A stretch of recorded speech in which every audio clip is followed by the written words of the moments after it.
Sairam and welcome to this second episode of the reliving of the beautiful and memorable Hadshi Mumbai visit, the divine visit along with Bhagavan Sri Sathya Sai Baba in the October and November of 2009. In the first part, I narrated how we all got selected for this and how I got a chance to be part of this entourage. I would recommend that you have a look at that first part in this link above before enjoying this part 2. But if you think otherwise, we might as well enjoy part 2 because stories of Swami, it is like counting the waves in the ocean. There is no beginning and no end. We can start counting anytime, stop counting anytime, and we would have seen waves and the glory of the ocean. So it is with Swami. After I got to know that I am part of this entourage, I was filled with excitement and I wanted to know more about this impending trip, this impending travel. So I began my research. The Jadhav brothers, Uttamrao Jadhav, the elder brother, and Shivajirao Jadhav, the younger brother, they were taking Swami to Hadshi, which was near Pune. Their story with Swami begins in 1993. They are from the Marathwada region in Maharashtra, from Latur, and when they came to Swami in 1993, they thought that Swami was like any other Swamiji. See, there's a difference between Swamiji and Swami. Swamiji is a respectful appellation, a respectful way, regard and reverence that we win through our efforts in this human birth. Swami is the Supreme Lord. It is a descent. Swamiji is an ascent. Swami is a descent, the avatarhood. So they had thought that Swami was like any other Swamiji. But when they visited Swami's ashram in Vrindavan, Whitefield, they were mightily impressed with the cleanliness, the discipline. It was so fantastic. They felt this is how every pilgrimage place, every holy place should be in India.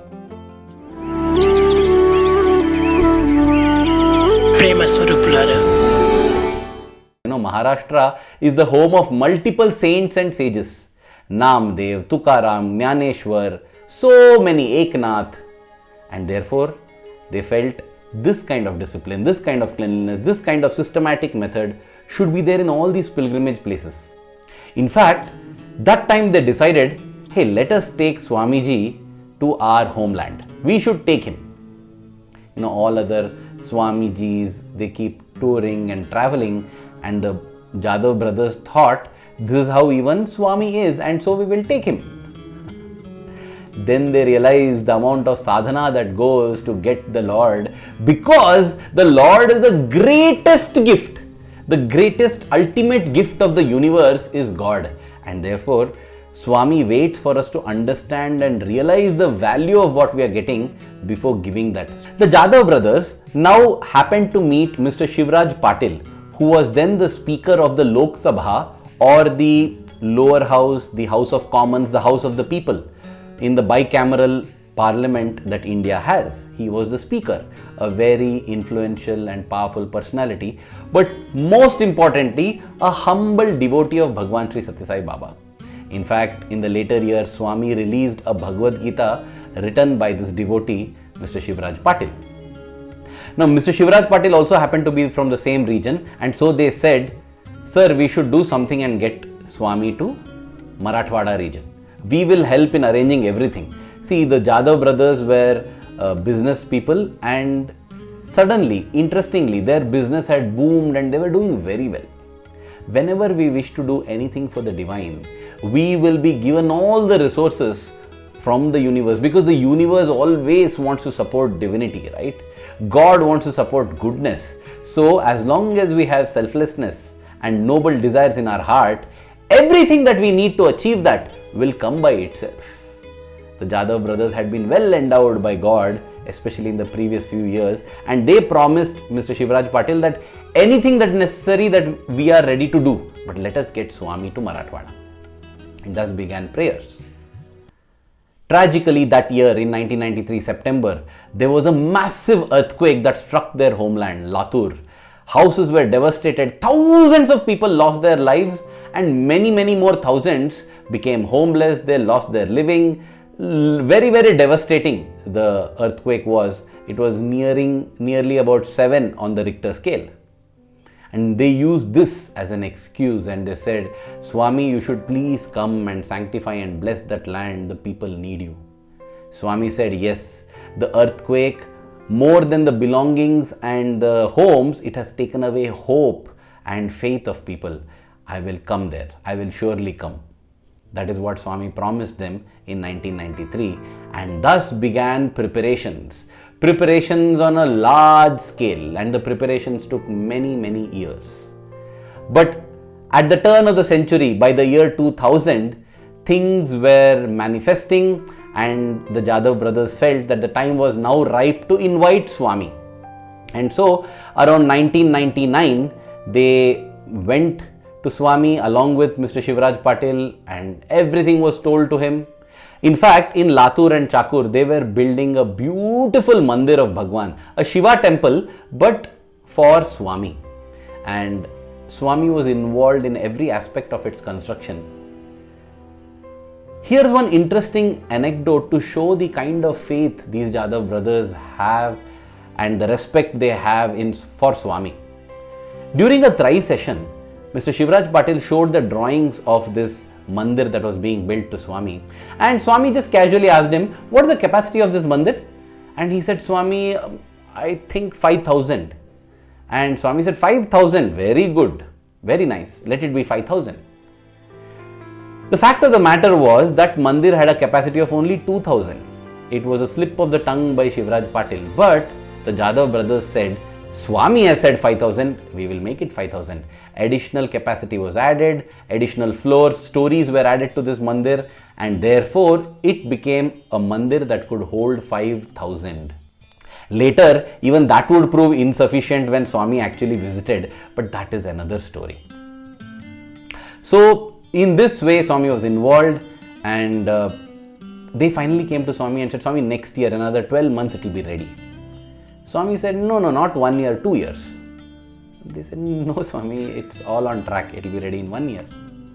Well, they were to learn that once a word comes from the divine lips, it is the absolute truth. Indeed, it took 2 years for the temple to get ready. Now, Mr. Uttamrao Jadhav, the elder of the Jadhav brothers, who was intimately involved in all of these constructions, he nourished some secret desires. He wanted a beautiful idol of Swami to be made and installed in bronze. But he always thought it is considered inauspicious to make a bronze statue of a living person. But that was his desire, because for him, Swami was not a living person. Swami is the avatar, is the Lord on earth, and the avatar, God, has murti, statues, idols, right? That was his desire. The second desire he had was, like it is the tradition to take God in procession in a chariot, he wanted to take Swami in a chariot procession. But he was wondering how will he tell this to Swami, and he really had this desire, but he knew that these desires could not get fulfilled, and therefore he was a bit sad and worried and upset that this is how we should treat God, but I am not able to do this. As he was sitting and radiating these thoughts in Puttaparthi, Swami was in the interview room along with Shivraj Patil, and he tells Mr. Shivraj Patil that Uttamrao Jadhav is very worried and upset. Go tell him that I will give him peace. He should not lose his peace. Tell him that he can make my statue. Also tell him that I will travel in a vehicle of his choice. Now, Mr. Shivraj Patil had no idea what it was, but when he conveyed it to the Jadhav brother, he was so thrilled, and that is how in the July of 2001, Swami visited Latur, Chakur, and even Nanded. A very memorable, amazing visit, and you would have seen the photos that I have shown during this narration.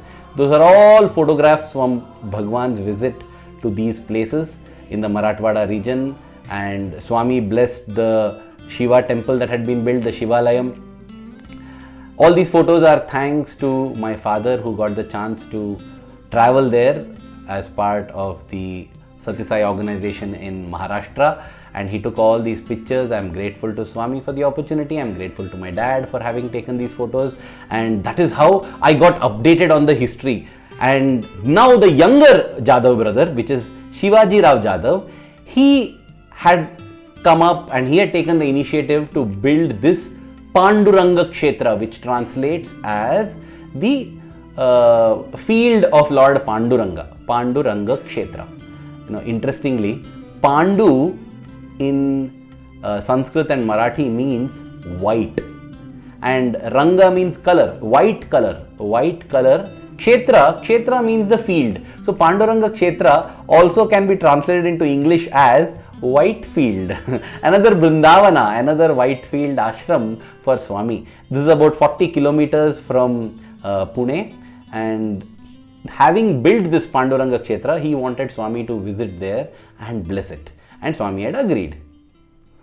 On the 26th of October 2009, all of us were called to the administrative block of the university, where we were informed of all the things that we needed to do in preparation for this holy pilgrimage, this travel with Bhagavan Sri Sathya Sai Baba. And just being part of that group, I was so thrilled. I was having goosebumps all over. I was almost levitating. I didn't feel that I'm walking on the floor, on the ground. I had never traveled with Swami. This would be my first experience, and I was so excited. We were told that we would be leaving the day after tomorrow, that is on the 28th of October, and we should pack and be ready. We should be ready for the cold also over there, because it can get cold there. All of this we were instructed, and I think that was the end of my sleep at night. The 26th October night, I just could not sleep. I kept rolling in my bed, tossing around in excitement and joy. Oh my God, even as I narrate this, I can feel that excitement. The anticipation of being with God is so amazing. It makes everything so nice. We start seeing everything in a different light. I stopped complaining about the low quality of food that I was eating. If anybody irritated me or upset me, it was okay. I was very forgiving and large-hearted, because all my thoughts were on this: oh my God, I'm going to be with Swami. I'm going to be with Swami. I'm going to travel with Swami. This is such an important lesson for life. If we can live in anticipation of being with Swami, life automatically becomes beautiful. We find nothing to complain about. Everything we are able to face with a smile, because I'm with my Swami. I'm going to be with Swami. I'm a blessed one. I'm so special. I'm with Swami. I'm special because I'm with Swami. It's not the other way. It's not that I'm special and therefore I'm with Swami. I'm with Swami and therefore I'm so special. And this is a feeling that we should inculcate, cultivate and maintain throughout our days and nights, every day of our life. Life becomes so beautiful. Those 2 days just passed so magnificently. Everything was wonderful.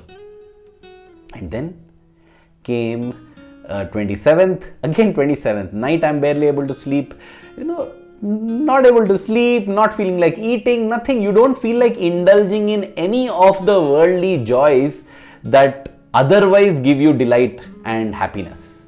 That is the intoxication of divine joy. Once we taste, we wonder, how is it that these yogis don't eat food? How is it that they sleep on hard rock? I think so. This is what happens.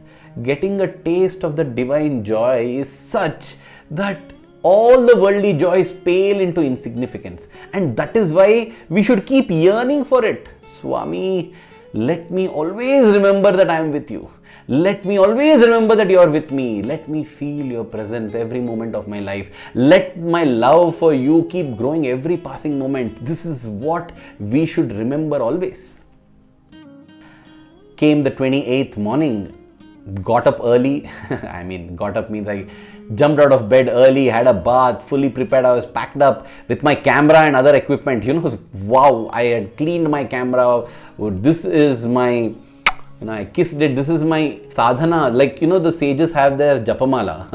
That is their medium of connection to God. My medium of connection to God is my camera. So I worshipped it, kissed it, and I thanked it, expressed gratitude. And I'm sure that it was also so excited about what was going to happen. Morning at around 6 o'clock, all of us went to the hostel where we were given breakfast. I could barely eat anything. I was so excited. I quickly gobbled something and I wanted to get ready to go to the bus which would take us to the airport, and that's what happened. By 6:30 we were all in the bus, and attendance was taken. Ravi Bhaiya, singer Ravi Kumar, so lovingly I remember he took attendance, all of us ticked out and said yes, all are in, and we shouted Jai Bolo Bhagavan Shri Sathya Sai Baba Ji Ki Jai! I think the way we shouted in joy and thrill, it resounded in the entire bus.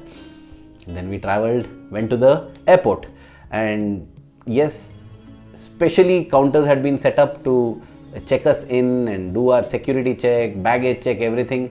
There was a magnificent 737 aircraft waiting, Jet Airways aircraft waiting to ferry us to Pune.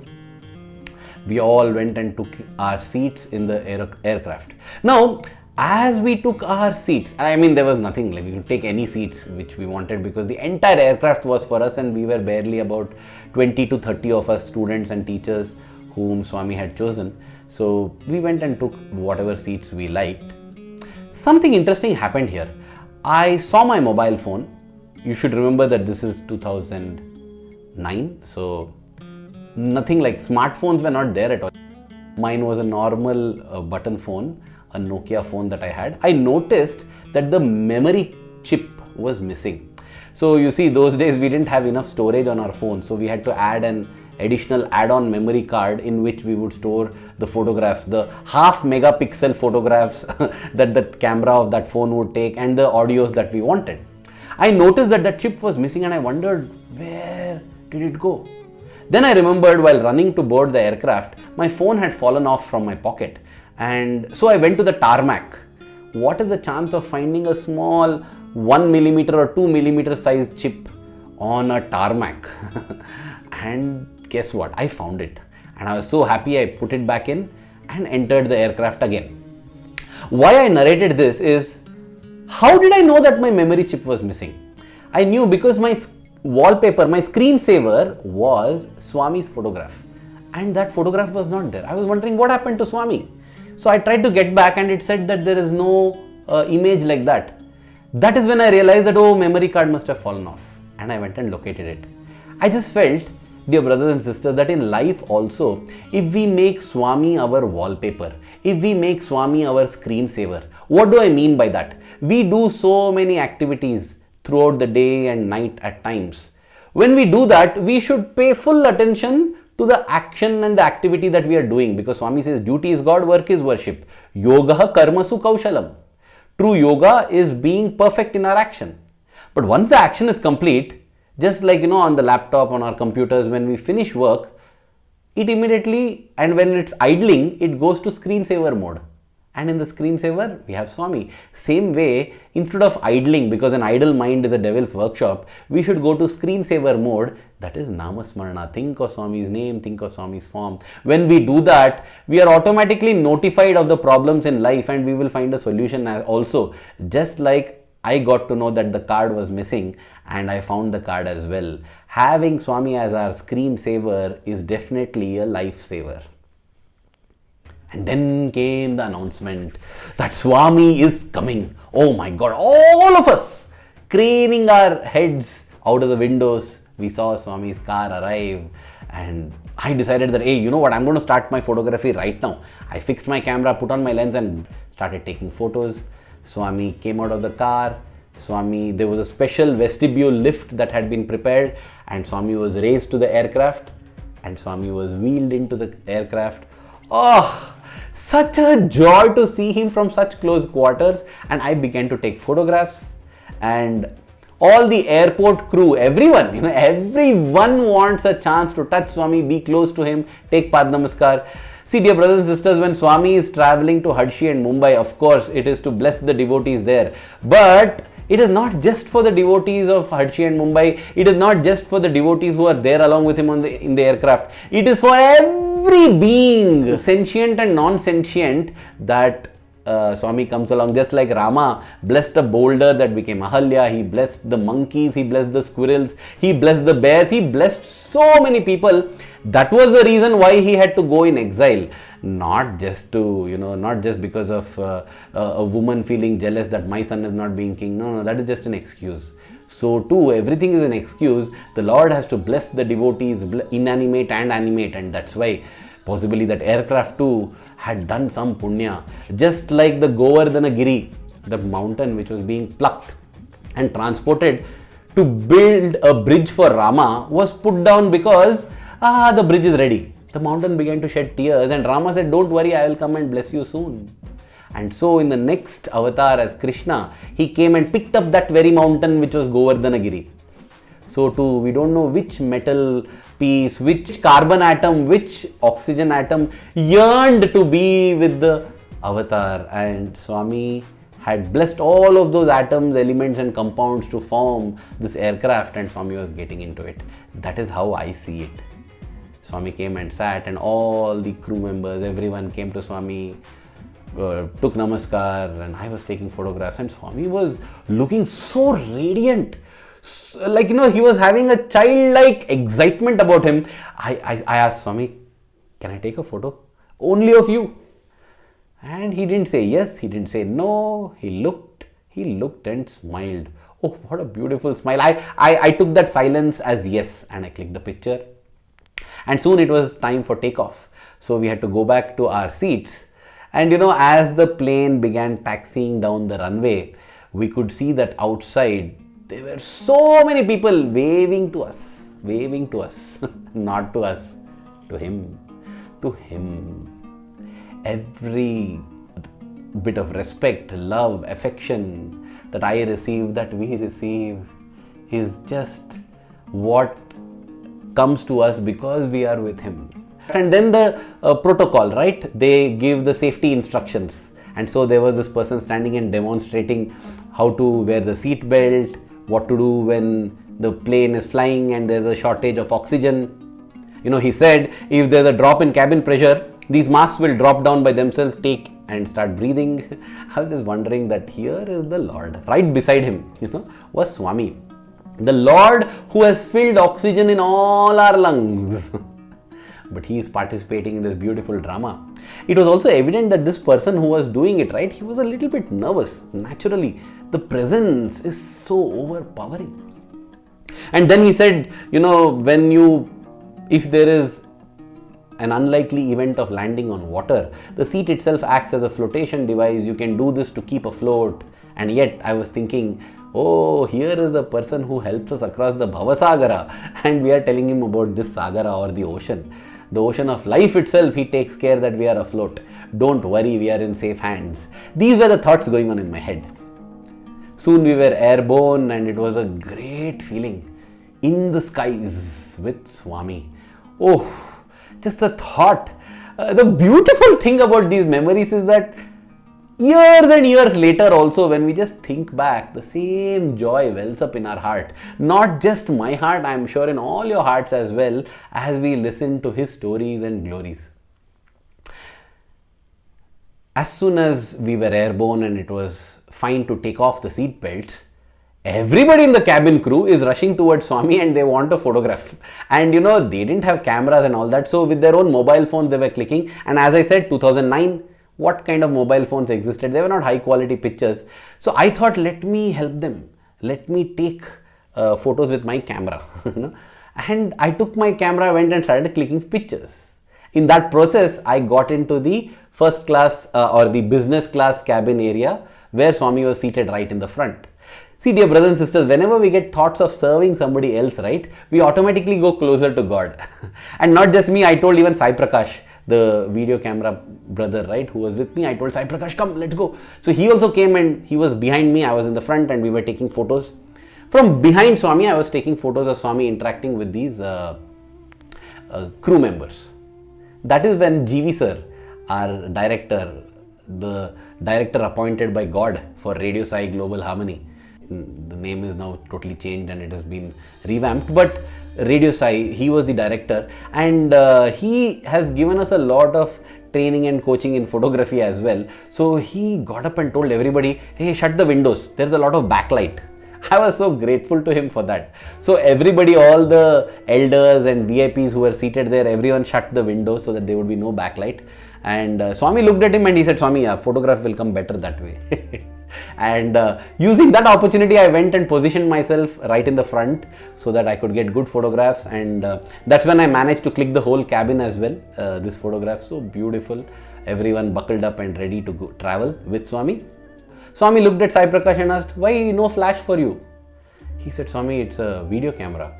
Oh, okay. As if Swami doesn't know. See, Swami knows everything, but he creates these opportunities for conversations so that it becomes memorable for us. That's all. So after these sweet interactions, both of us returned back to our place and we saw that breakfast had been served, but I was in no mood to eat the breakfast. Just as I had almost skipped breakfast in the hostel, and I had also skipped the snacks that the people from the Ishwaramma Women's Welfare Trust, another former trust that had existed back then, they had arranged for all these snacks. They used to be the ones who used to make these tasty snacks in the mandir, rava idli and puffs and spring rolls and all of that. All of that also they had brought to the airport. That also I had skipped because so much of joy, right? I didn't feel like eating anything. On the aircraft also I was like, I don't want to have breakfast. And quickly I just took one small bite. I said, enough breakfast is enough. Because now we were about to land. It's a short journey, about an hour or so, that's it, from Puttaparthi to Pune. Now, the Pune airport where we are landing is also a military airport, and so we had been told, be very careful about photography and all because it is not allowed. It's not like a normal airport. Normal airports itself have strict rules about photography and all that. A military airport is even more secure. It had been specially arranged for Swami to land. So, as Swami's aircraft landed, we were all sitting there. I removed my slippers because I wanted to go and take photographs.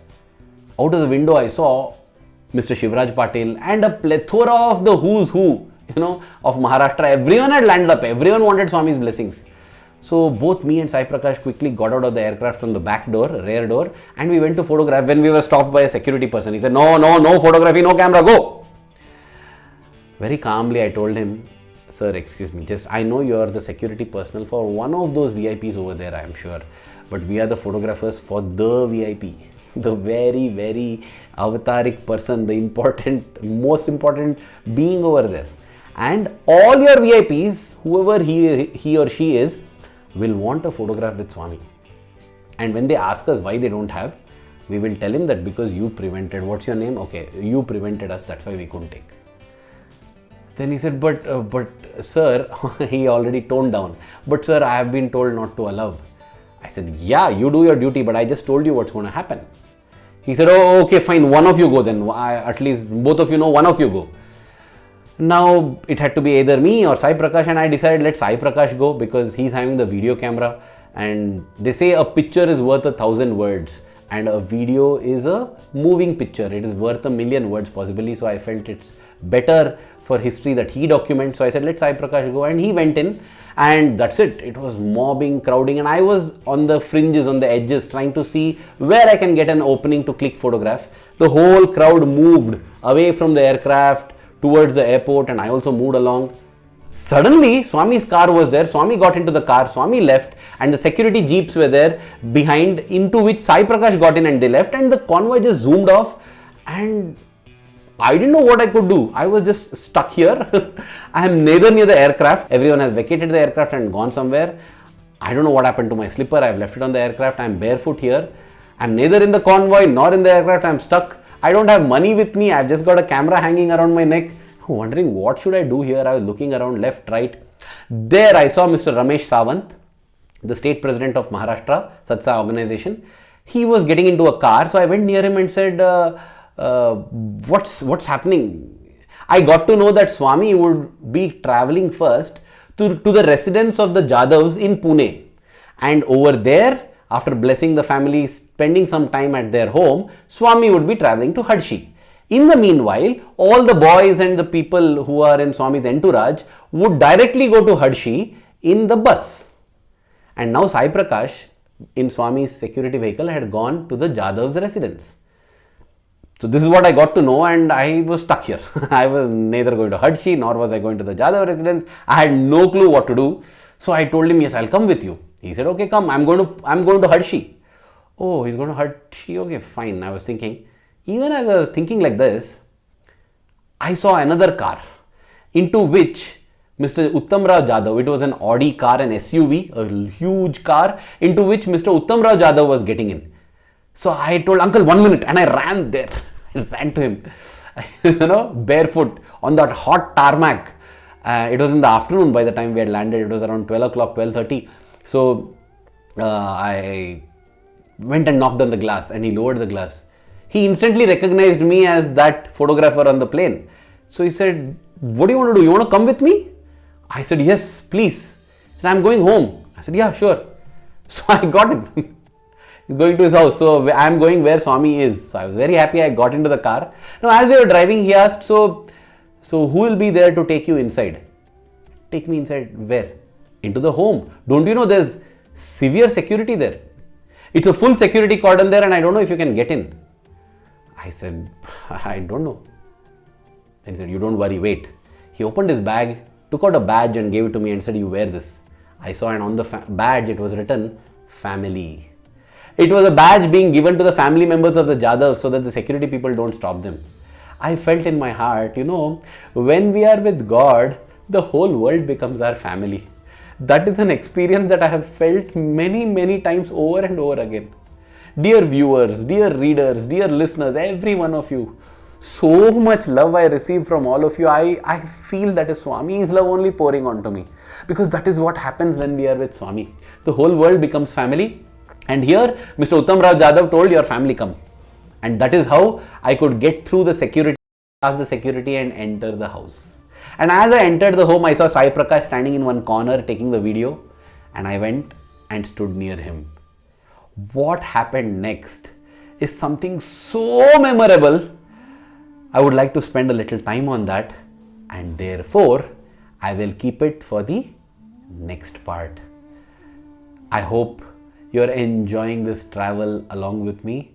I am so excited and grateful to Swami for the opportunity to have traveled with him to Hadshi, and for this opportunity to travel down memory lane yet again to reminisce and recollect and share with all of you. Praying to Swami that the love that we have in our heart for him keeps growing stronger every passing moment. Thank you. Jai Sai Ram.